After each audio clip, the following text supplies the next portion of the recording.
Hello, everyone, and welcome to this professional development training. My name is Stephanie. I am the host and founder of the Intentional IEP, and it is my hope that with sharing more about IEPs, I can help you write IEPs more effectively and efficiently so that you can do more of what you love, and that's teach.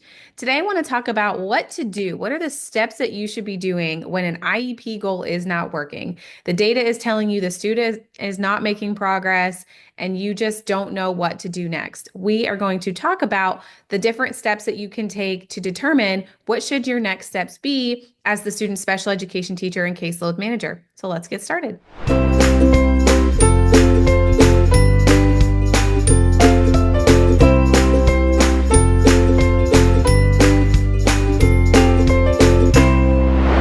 Number one, when it comes to determining what to do next if a student isn't making progress on an IEP goal, is to really look at that data. What is the data telling you? Now, if you're noticing the trend that the student isn't making progress, you're probably already doing this. But what you really want to do is take a deep dive into the data.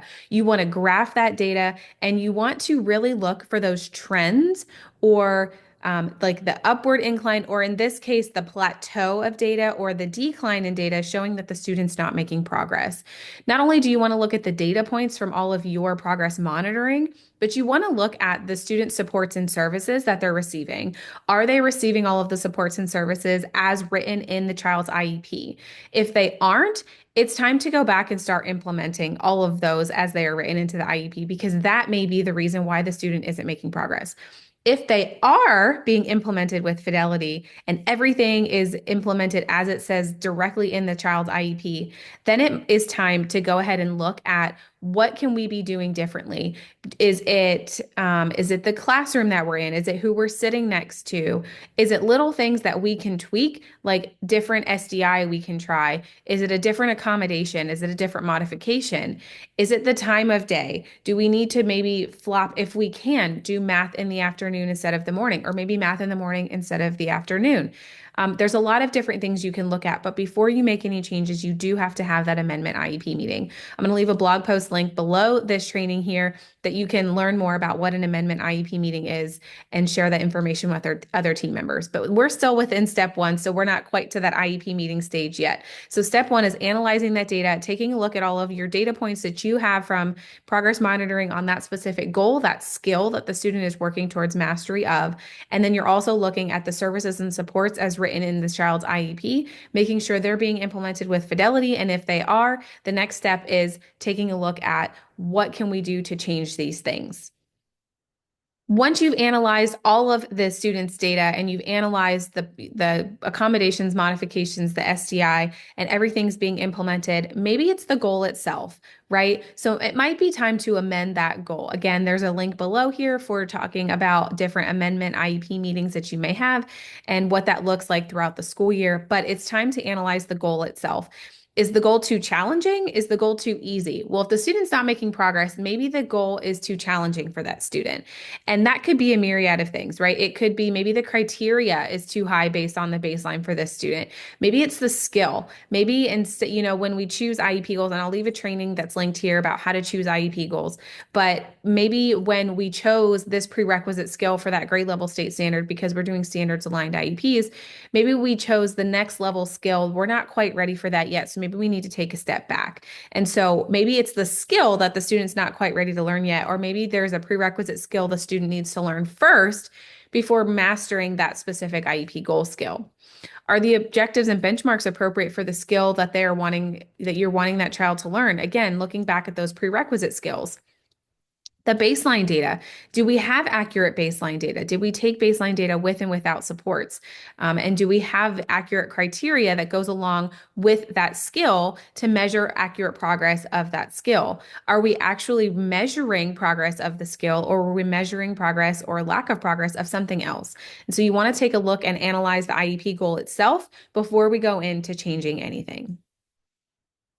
Once you've gone ahead and analyzed all of the things from the child's IEP, so you've analyzed the data that you've taken, you've graphed the data points, you've looked at the supports and services, you've looked at the goal itself, you've determined all of these things, and you're like, okay, now I need to get feedback from everyone else on the IEP team. Are they seeing the same thing, or am I the only one seeing this trend in the data? And so now it's time to reach out to other IEP team members and have this conversation. So it's time to consult with your gen ed teachers, the other therapists that worked with the students, the service providers. You want to meet with the student's family, see if they're noticing anything in relation to this skill mastery. You want to get everyone else's perspective. You also want to meet with the student and get their perspective on this as well. What other external factors are maybe prohibiting the student from making progress on this specific IEP goal skill? And that is what you want to gather when you're meeting with other team members to discuss the lack of progress on this IEP goal. So that's your next step. Now, before you go into holding an amendment IEP meeting or talk about changing anything, there are little things that you can do and tweak without having to hold that official IEP meeting to make an amendment to the IEP. So maybe you can provide more intensive interventions for that student, more targeted instruction, or maybe you want to increase the time that you're working on a specific skill instead of, working on something in whole group, maybe they need more small groups. So more intensive interventions, maybe the frequency, they need to be seen more frequently. Is there assistive technology that we can maybe trial with this student to see if that's going to help? Are there different manipulatives that we can try? Look at the student's learning styles. Is there a different learning style that maybe this student learns best? Are we trying that? Are we utilizing how the student learns best in the classroom and using their strengths to help them learn and gain progress, mastery of this specific skill for the IEP goal? So you want to look at all of these different things. Now, some of these, if you're increasing service times, that is going to be an amendment to the IEP because we're changing the service time. So you will need to hold an IEP meeting for that. But you definitely want to look at that before holding that IEP meeting and saying, I want to increase the service times, but I don't know if it's going to work. You want to make sure that the things that you're proposing and changing for that amendment IEP meeting are things that are going to directly impact the student's progress on this. Do you need to reassess for additional needs? Are we missing the mark on what the skill of the IEP goal is? Do we need to focus on a prerequisite skill first and master that before we can move on to this skill? Are there behaviors that are maybe impeding our learning in the classroom? Do we need to address those first? And that's all, again, going to come at the first step when you're analyzing all of the data, analyzing the services, the supports, the SDI, everything that you're currently doing with that student. We need to look at all of these things.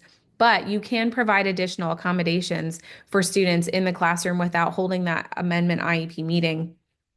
And you can trial some different things, get some more baseline data, and see if they're going to be helpful or useful. And all of this data is going to lead you up to that amendment IEP meeting, which would be your next step if you find that that is necessary. So the next step would be to hold that amendment IEP meeting. And what are you going to do at this meeting? You're going to relay all of the data that you have analyzed. So you're going to share the graphs, you're going to share the raw data, you're going to talk about everything you talked about with everyone else when you reached out to them to get their consulting information, right? So everything the gen ed teacher said, all the specialists, the service providers, the family, the student, all of that information, all of the data you've taken, everything you've looked at and analyzed, you're going to lay it all on the table.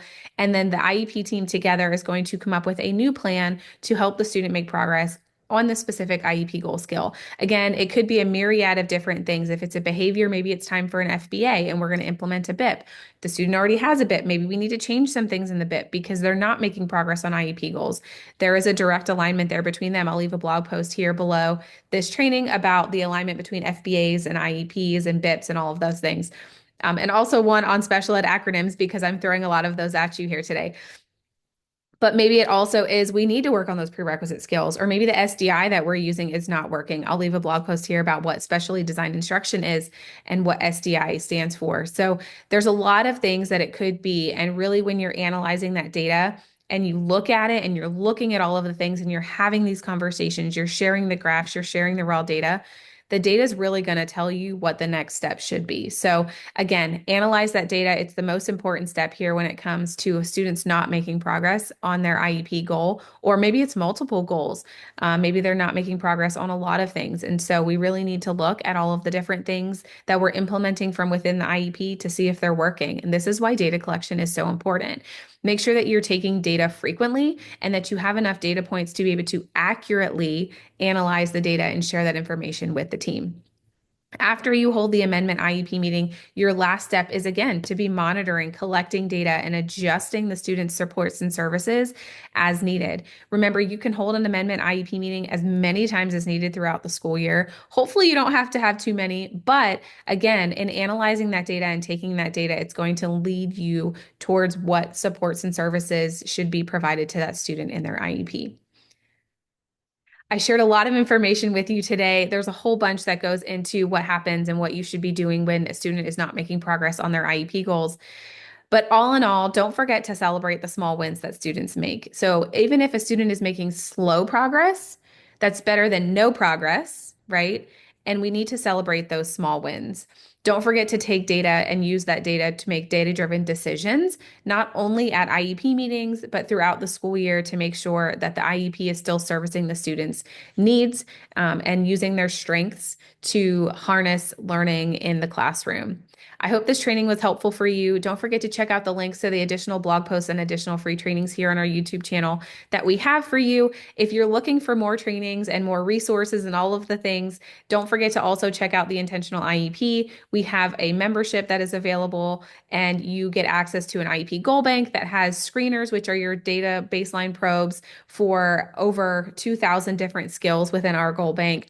And we also have our video vault, which is full of over 300 different trainings for special education teachers. And then you have access to the member resource library. But we have our Intentional IEP book, which you can see up here on the shelf behind me. And we also have our shop at the Intentional IEP, which is always here to help you with all things data collection and implementation of IEPs. So thank you so much for being here. Thank you so much for learning more. If you need any help or have any additional questions, please reach out at support@theintentionaliep.com. But I'll see you in the next training.